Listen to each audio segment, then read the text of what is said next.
ભારતીય બૌદ્ધ સમાજ વિકાસ પરિષદ સમતા નવયુવક મંડળ સમતા મહિલા મંડળ સુરત શહેર દ્વારા કરુણા શાંતિ બુદ્ધ વિહાર કોસાર ખાતે ઉત્તરાયણ ગામના માજી સરપંચ માન અભયસિંહ બારડના અધ્યક્ષ પદે મુખ્ય મહેમાન પદે સેવાભાવી બિલ્ડર માન નિલેશભાઈ જાદવ બૌદ્ધ સમાજ અગ્રણી ગુજરાત લઘુમતી બોર્ડના માજી સદસ્ય માન આપા સાહેબ કાશીનાથ સિરસાટ ભારતીય બૌદ્ધ સમાજ વિકાસ પરિષદના અગ્રણી માનનીય આર.કે. સોનવણીની ઉપસ્થિતિમાં સ્ત્રીઓને શિક્ષણના હિમાયતી માતા શ્રી સાવિત્રીબાઈ જ્યોતિરાવ ફૂલેની 193મી જન્મ જયંતિ તેમજ ભીમા કોરેગાંવ 206મો શૌર્ય દિવસની ઉજવણી પ્રસંગે નિવૃત્ત સુરત મહાનગરપાલિકાના ગુમાસ્તા ડિપાર્ટમેન્ટ ઓડિટર માનનીય યોગેશભાઈ સુરતીનું સાલ શેઠ પુષ્પગુચ્છ આપી સન્માનિત કર્યા હતા. કાર્યક્રમના મુખ્ય આમંત્રિત મહેમાન પદે central bank SC union chairman માનનીય નાનુભાઈ પરમાર, વીર મેઘ માયા ભવન ફેડરલ અગ્રણી માનનીય વિજયભાઈ રૂપવટે ઉપસ્થિત રહ્યા હતા.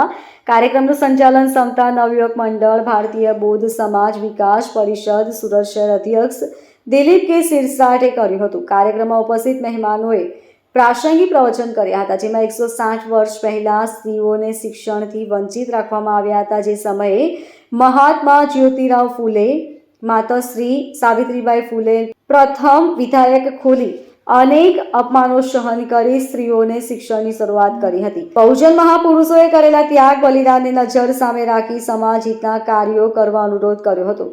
ભીમા કોરેગાંવ શૌર્ય દિવસે થયેલ ઇતિહાસ યુદ્ધમાં 500 સૈનિકોને અભિવાદન કર્યું હતું. બુદ્ધ વંદના ધમ વંદના કરી સલામી અર્પિત કરી હતી. કાર્યક્રમ સફળ બનાવવા ભારતીય બૌદ્ધ સમાજ વિકાસ પરિષદ અગ્રણીઓ અનિલ પાન પાટીલ, ઉદ્રવ બાગલે, રાધેશ્યામ ગૌતમ, રિંકુભાઈ જોશી, દિનેશ ગૌતમ, સુખદેવ વાનખેડે, ગૌતમ જાદવ, ગૌતમ સુરવાડે, રાજુ સિંગારે, સંઘપાલ ધુરંધર, મનોહર થીવરે, સંજય પવાર, સુરેશ આખાડે અન્ય ભીમ સૈનિક ઉપસ્થિત રહ્યા હતા. મારું નામ નિલેશ જાદવ છે. હું આજનો જે આ કાર્યક્રમ છે, જે ભારતીય બૌદ્ધ સમાજ વિકાસ પરિષદ સમતા નવયુવક મંડળ સમતા મહિલા મંડળ દ્વારા જે આયોજિત છે, એ ભારતના પ્રથમ શિક્ષિકા જે આપણે કહી શકીએ છીએ, જે સાવિત્રી માતા ફૂલે, એમની 193મી જન્મ જયંતિ નિમિત્તેનો આ કાર્યક્રમ છે. અને આ કાર્યક્રમ જે સુરતના અમરોલી વિસ્તારના કોસાડ આવાસમાં જે છે ત્યાં થઈ રહ્યો છે, ત્યાં થયો છે. અને મને મુખ્ય મહેમાન તરીકે આમંત્રણ આપ્યું છે અને આ કાર્યક્રમના ભાગરૂપે હું અહીં આવ્યો છું.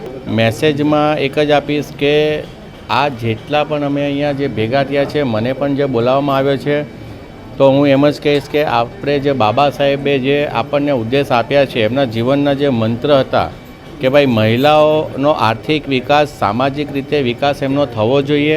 તો એના માટેના જે કાર્યક્રમો આપણે કરી તો રહ્યા છે, પણ આ કાર્યક્રમો કર્યા પછી ખરેખર મહિલાઓ માટે આપણે ખરેખર શું કાર્યક્રમ, બીજી જે એક્ટિવિટી કરીએ છીએ એ જરૂરી છે અને થવી જોઈએ. ફક્ત ને ફક્ત કાર્યક્રમ કર્યા પછી આપણે એકબીજાના ઘરે ચાલ્યા જઈએ છીએ એમ નહીં, કે આ કાર્યક્રમ થકી આપણે ખરેખર મહિલાઓ માટે કંઈક પ્રગતિ થાય એવા પણ પગલાં લેવા જોઈએ.